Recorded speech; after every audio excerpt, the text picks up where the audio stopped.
On March 17, 1982, as spring's thaw began to unveil the harsh winter's secrets in the Missouri Ozark Hills, a social services assistant named Margaret Wilson visited an isolated cabin in Shannon County.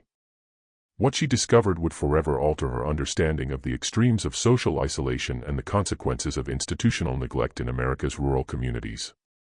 The Shelton property sat 27 kilometers from the nearest town, Current River, accessible only by a dirt road that became impassable during spring rains.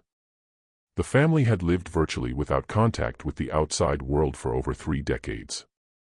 Margaret's visit was prompted by an anonymous complaint to the Missouri Department of Social Services, alleging children were living in unhealthy conditions and possibly suffering abuse. Upon arrival, Margaret was met by Elijah Shelton, 47, a man of medium stature with a gray beard and intense blue eyes that seemed to carry the weight of generations of isolation. Elijah shared the cabin with his sister, Martha Shelton, 43, and 3 children, Thomas, 12, Sadie, 9, and little Jacob, just 5 years old. The cabin, built by Elijah's grandfather in the 1920s, was a wooden structure with 2 bedrooms, a kitchen, and a living room. The property included a small barn, a vegetable garden, and a well. There was no electricity or piped water. Their isolation was nearly total, with only occasional trips to town for supplies they couldn't produce. The weather that day was mild, 17 degrees Celsius and partially cloudy. The recent thaw had left the ground around the cabin muddy, and the air carried the characteristic scent of wetland and decaying wood. During her initial inspection, Margaret noted the children showed signs of mild malnutrition and a lack of basic medical care. Thomas had a poorly healed scar on his right arm from an axe accident the previous year. Sadie had a slight strabismus that had never been treated. Jacob, the youngest, showed signs of cognitive developmental delay for his age. What caught Margaret's attention, however, were the striking physical similarities between the children and the 2 adults. All shared the same intense blue eyes, the same facial bone structure, the same ear shape, characteristics suggesting not just kinship, but very close consanguinity. When asked about the children's mother, Elijah hesitated before answering that his wife had died during Jacob's birth. Martha remained silent, avoiding eye contact. It was at this moment Margaret began to suspect the story made no sense. County records held no marriage certificate for Elijah Shelton. The only documents found were the birth certificates for Elijah and Martha, children of Harold and Edith Shelton, and a land deed from 1924. The children had no official birth certificates. The Shelton family had gradually isolated themselves after the death of Elijah and Martha's parents in a 1973 fire. Since then, the siblings had severed almost all ties with the local community, visiting town only for basic needs.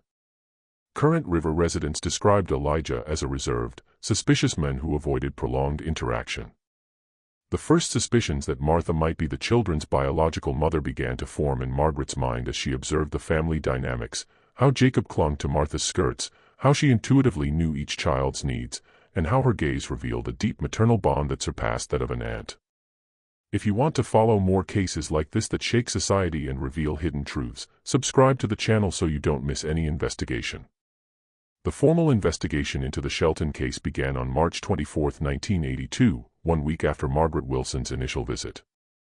The Missouri Department of Social Services, together with the Shannon County Sheriff, sent a team to assess the situation, consisting of Margaret, Officer David Tanner, and pediatrician Dr. Robert Hayes. The first obstacle was Elijah's resistance. Confronted with direct questions about the children's origins, he became defensive, claiming authorities had no right to interfere in his family's life. "We take care of our own," he repeated, a phrase later revealed to be loaded with disturbing meaning. Martha remained largely silent, answering only in monosyllables. The children demonstrated a mix of curiosity and fear toward the visitors, revealing their limited contact with anyone outside the family. Dr. Hayes performed basic physical exams and observed several worrying signs. Beyond mild malnutrition and a lack of preventive care, he noted physical characteristics that could indicate genetic problems consistent with endogamy. Thomas had polydactyly, an extra finger on his left hand.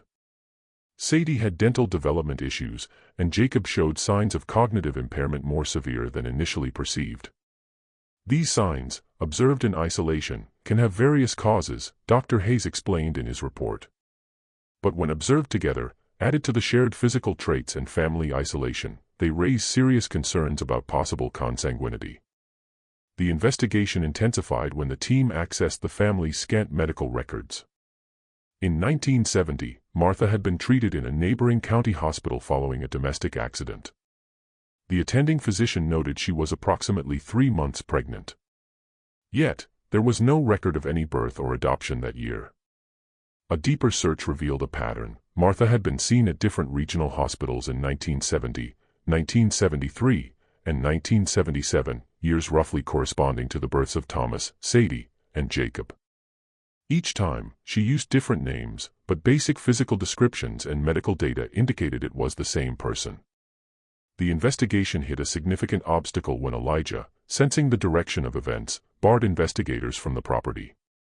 Legally, without concrete evidence of severe abuse or neglect, authorities had limited options.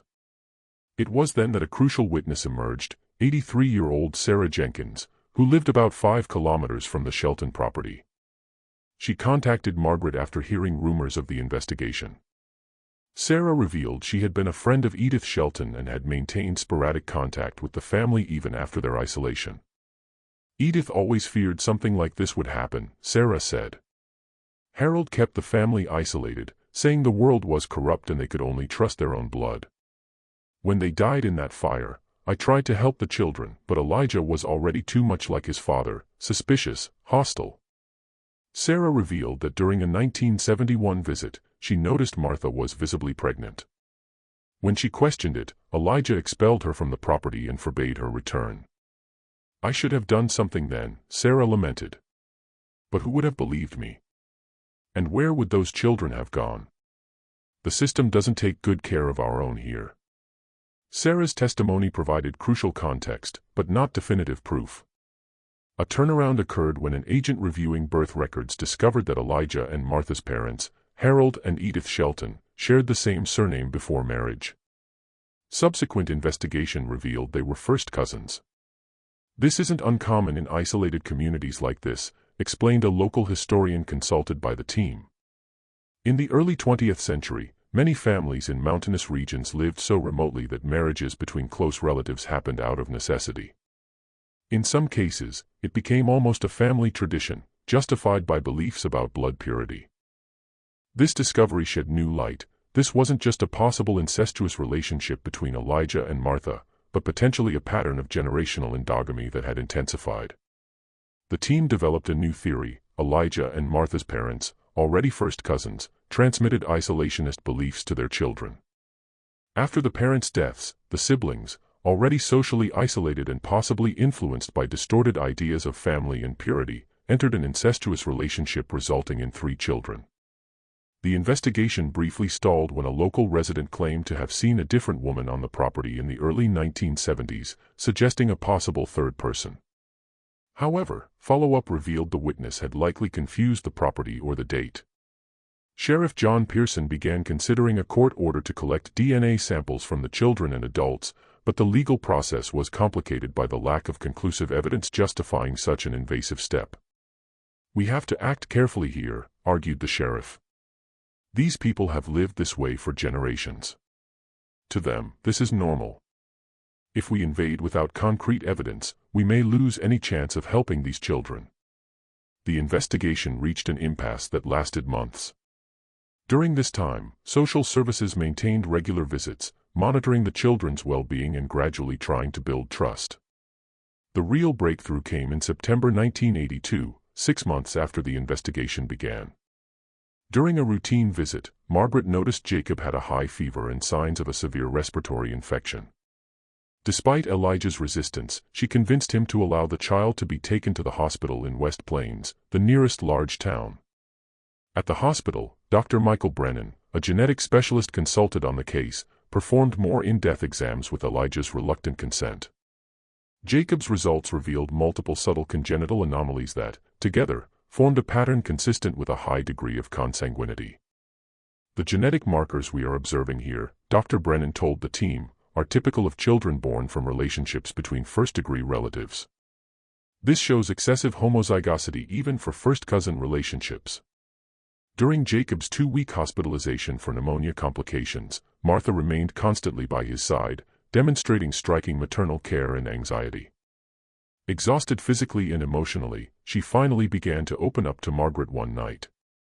She spoke of the growing isolation after their parents' death, how Elijah gradually assumed the role of family patriarch, and how the boundaries between family roles became blurred.